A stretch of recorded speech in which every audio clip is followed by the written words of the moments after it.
Officials confirm the son of Mexican drug lord El Chapo was among a group of people kidnapped from a resort in Puerto Vallarta. Imagine a father's love so powerful, it drives him to confront the world's most dangerous criminals. Today, we dive into gripping tales of vigilante justice, where desperate parents took on ruthless cartels. We'll explore what happens when victims' fathers fight back against the cartel members who shattered their lives. These are stories of extraordinary courage, relentless determination, and a quest for justice that defies all odds. Let's get started and dive into these unforgettable stories of courage and justice. Eduardo Gallo. In the quiet town of Tucson, Mexico, a devastating event transformed Eduardo Gallo into a real-life vigilante. His world was shattered when his beloved daughter, Paula, was kidnapped and brutally murdered. When the authorities failed to bring her killer to justice, Eduardo took matters into his own hands. In July 2000, Paula Gallo, a vibrant 25-year-old, vanished without a trace. Kidnappers demanded a ransom, and Eduardo, driven by desperation, gathered $118,500 and some jewelry, hoping to secure her safety. A week later, Paula's lifeless body was discovered, her future stolen by 2 fatal gunshots. The authorities arrested 3 suspects, but the actual gunman remained at large. The justice system, overwhelmed and corrupt, seemed incapable of delivering justice. Eduardo, refusing to let his daughter's killer escape, closed his consulting firm and began his own investigation. Over the following year, Eduardo delved into Mexico's criminal underworld, where up to 90% of kidnappings go unreported. He meticulously analyzed phone records and witness statements, transforming his home into a command center for his investigation. His breakthrough came when he traced calls made after the kidnapping to a payphone, leading him to Francisco Zamora Arano, the 28-year-old responsible for Paula's death. With meticulous planning, Eduardo coordinated with Mexico's state authorities to set a trap. Arano was captured without incident. Confronted with the evidence Eduardo had gathered, Arano confessed to the crime. Eduardo Gallo's relentless pursuit of justice stands as a testament to the power of a father's love and determination. Through unwavering dedication, he brought Paula's killer to justice, transforming his grief into action and ensuring her memory would not fade into the darkness. Manuel Torres Felix. In the shadowed valleys of Sinaloa, a land rich with stories of power and peril, the murder of Atanasio Torres Acosta, son of the notorious Manuel Torres Felix, also known as LM1 or El Ondeado, sent shockwaves through the Sinaloa cartel. This tragic event marked a turning point in the cartel's violent history, unleashing a wave of vengeance and chaos that reverberated across Mexico. At dawn on April 18, 2008, the streets of Culiacan, Sinaloa, were shattered by the sound of gunfire. Atanasio, the 20-year-old son of Manuel Torres Felix, was brutally ambushed and killed, allegedly by the rival Beltran Leyva cartel. This act of violence not only tore a son from his father, but ignited a fierce quest for revenge. Manuel Torres Felix's response was swift and ruthless. Consumed by grief and fury, he embarked on a crusade of vengeance. His targets were not just his son's killers, but anyone who posed a threat to the cartel's supremacy. The brutality that followed was both a personal vendetta and a strategic display of power. The death of Atanasio brought the covert operations of the cartel into the glaring light of public scrutiny. The violence spilled over into the daily lives of Sinaloa's residents, blurring the lines between personal loss and professional retribution. The once mighty Sinaloa cartel was exposed as vulnerable, shaken by the personal tragedy of one of its key figures. The reign of terror would not last forever. On October 13, 2012, in the community of Oso Viejo, Culiacan, Manuel Torres Felix met his end in a fierce gun battle with the Mexican army. His death, marked by a hail of bullets, signaled the end of a violent chapter in the cartel's history. In the aftermath, the Mexican army seized a vast arsenal, revealing the scale of Torres Felix's operations. As El Mayo's right-hand man, Felix had been crucial to the cartel's drug trafficking empire. Yet, his relentless violence and the chaos following his son's death had become a liability. Rumors swirled that El Mayo himself had betrayed Felix, setting him up to be killed to curb the mayhem and unwanted attention. Days after his death, Narco banners appeared in Culiacan, denouncing El Mayo for betraying and setting up Torres Felix to be killed by the Mexican army. In the world of organized crime, the line between personal vendetta and professional ambition is perilously thin, and the legacy of Manuel Torres Felix's wrath serves as a grim testament to this truth. Hipólito Mora. In Michoacán, things don't change either. Regarding the murder of Hipólito Mora on Thursday, today the state prosecution reported that at least 25 people are involved, none detained. And it was also confirmed that around 1,000 high-powered weapon cartridges were collected at the crime scene. In the heart of Michoacán, Mexico, a region tormented by the Knights Templar cartel, a man named Hipólito Mora emerged as a symbol of hope and resistance. Mora, a humble lime grower, united farmers and ranchers into an armed vigilante movement determined to reclaim their land and lives from the cartel's oppressive control. The community's cries for help went unanswered, and the cartel's reign of terror included kidnappings, extortion, and murder. Despite the intense struggle and a fleeting victory, tragedy struck when Mora's son was killed by the drug gang in 2014. This personal loss only strengthened Mora's resolve. Mora's resolve was ignited by his son's brutal murder. Understanding that fear could no longer rule their lives, Mora rallied the people of Michoacán to fight back. Farmers and ranchers transformed into a civilian armed self-defense force, trading their tools for weapons and standing united against the cartel. Under Mora's leadership, they began to reclaim their towns, erecting barricades, patrolling their streets, and protecting their communities with unyielding determination. Despite criticism and the potential for lawlessness, Mora and his followers were seen as heroes by many, a beacon of hope in a landscape marred by violence and corruption. The self-defense movement, fueled by a desire for justice and peace, gained momentum. The Knights Templar's grip on Michoacán weakened, and their retreat from towns and villages became a reality. The vigilantes' success was celebrated, and Mexican troops eventually arrived to support their cause. However, the victory was short-lived. New cartels, such as the Viagra Cartel, also known as Cartel Unidos, quickly moved in to fill the power vacuum left by the Knights Templar. These groups proved just as ruthless and predatory. Tragically, Mora's fight ended with his assassination on June 29, 2023. He was ambushed and killed along with 3 members of his security detail. His death marked the end of a symbol of resistance for the people of Michoacán. Mora's legacy, however, remains a testament to the power of a united community standing against tyranny, even in the face of overwhelming adversity. El Chapo. A group of armed men stormed the restaurant in the wee hours of Monday morning and abducted 6 people inside. Among those abducted was one of the sons of this man, imprisoned Sinaloa cartel leader Joaquín El Chapo Guzmán. On an otherwise ordinary evening, the peaceful atmosphere of La Leche restaurant in Puerto Vallarta was violently disrupted.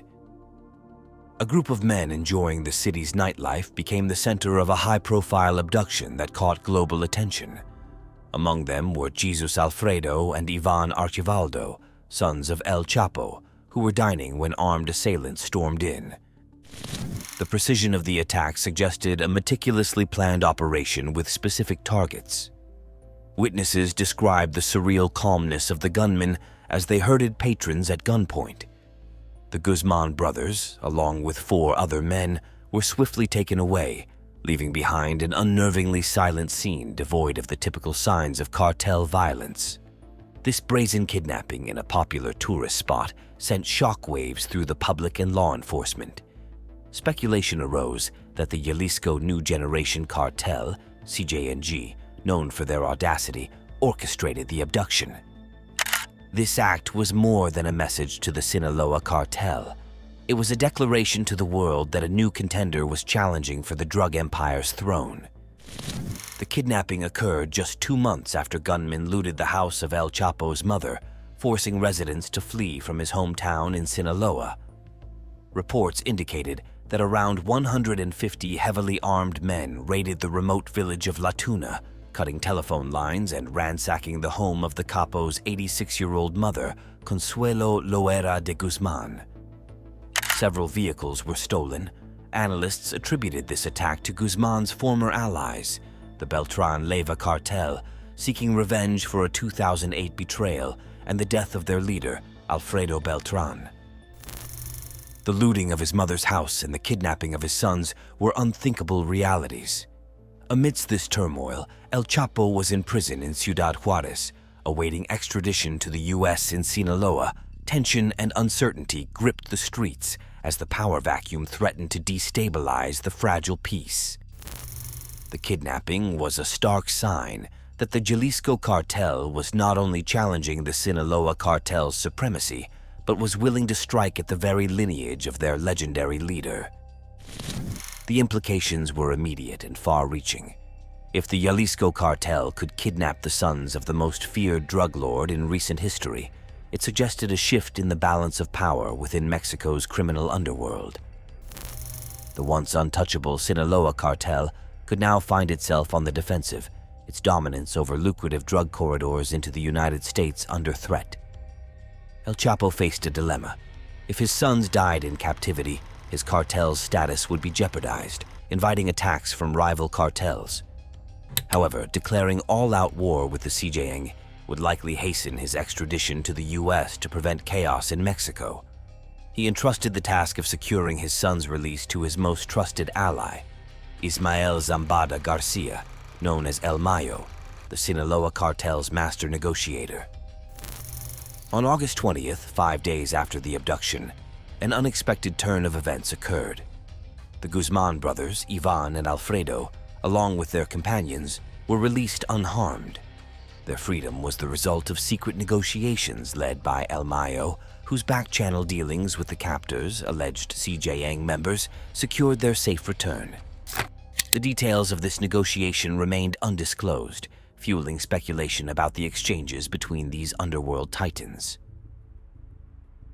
The kidnapping of Jesus Alfredo and Ivan Archivaldo Guzman Salazar marked a pivotal moment in Mexico's drug wars. With El Chapo's arrest, the Sinaloa cartel faced an unprecedented challenge to its dominance. The audacious abduction by the CJNG signaled a potential shift in power, positioning the Jalisco cartel as a formidable rival. As the Sinaloa cartel grapples with the implications of this attack, the future balance of power remains uncertain, with the potential for further violence between the two cartels looming. Alejo Garza Tamez. The facade is just as impressive as the rest of Don Alejo's ranch structure. A grenade exploded here, which is what knocked down this door. And as you can see, dozens and dozens of bullet impacts of different calibers. On the opposite side, there are bullet impacts from the shots he fired. Don Alejo confronted his attackers, and some bullets hit the trees that form a fence at the main entrance to his ranch. In the rugged terrain of northern Mexico, where the land tells tales of toil and triumph, lived a man whose essence was deeply intertwined with the soil he called home. Born in 1933 in Allende, Nuevo León, Alejo Garza Tamez was a man of the earth. His hands, hardened by years of labor, had shaped his destiny as firmly as they had tilled the land. Alejo's life was a testament to the values of hard work and integrity instilled in him during his upbringing in Nuevo León's wooded hills. His father, a sawmill owner, passed on more than just the family business. He passed on a legacy of resilience and resourcefulness. Together, they harvested and sold lumber, their honest labor forming a foundation as solid as the wood they hewed. Alejo's reputation as a man of his word spread far and wide, with many saying that a promise from Don Alejo was as good as a contract. But Alejo's heart belonged to more than just the family trade. From a young age, he was an avid hunter and fisherman, his passion for the outdoors leading him to establish a hunting, fishing, and shooting club in his hometown. His prowess as a marksman was unmatched, his name becoming synonymous with the graceful flight of doves, the honk of geese, and the proud stance of deer. His collection of sporting rifles grew, each piece a testament to his skill and dedication to the sport. He purchased the San Jose Ranch in Tamaulipas, a mere 15 kilometers from Ciudad Victoria. This land was not just property. It was a part of Alejo's soul, a place where he could merge his love for the wilderness with the industrious spirit of a rancher. The ranch thrived under his care, symbolizing his connection to the earth and his unwavering commitment to its bounty. Tragedy struck on November 13, 2010, when members of the Los Zetas cartel demanded Alejo vacate his ranch within 24 hours or face certain death. The threat was clear, but Alejo Garza Tamez was not a man to be intimidated. At 77 years old, he had faced many challenges, but none as dire as this. The cartel, seeking to expand their cocaine and marijuana routes to the U.S. border, saw Alejo's land as a mere prize. Alejo, however, saw it as his legacy, one he would not surrender without a fight. He dismissed his workers to ensure their safety. The ranch, once a place of life and labor, became a fortress against the encroaching evil. Alejo gathered his arsenal, his beloved rifles and ammunition, and prepared for the siege. He placed his weapons strategically, a sentinel in every window, a guardian at every door. Around 4 a.m. on Sunday, the sound of roaring engines reached his ears. The cartel members arrived in large trucks, armed with assault rifles and firing shots into the air. They demanded that anyone left inside surrender or die. But Alejo was not a man to cower in the face of tyranny. As the cartel members shouted their demands, Alejo responded with defiance. With the crack of gunfire, the battle began, a courageous one-man resistance against a formidable enemy.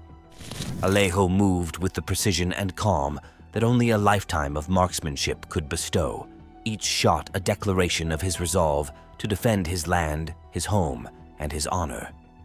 The cartel, shocked by the ferocity of this lone defender, scrambled in confusion. They had expected an easy victory, not a battle-hardened warrior standing his ground. The siege resulted in 4 cartel members dead and 2 more injured. Inside the farmhouse, amid the rubble and destruction, lay Alejo Garza Tamez.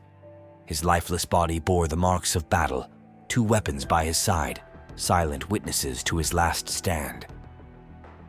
The rancher who had faced down the cartel's threat had paid the ultimate price for his bravery.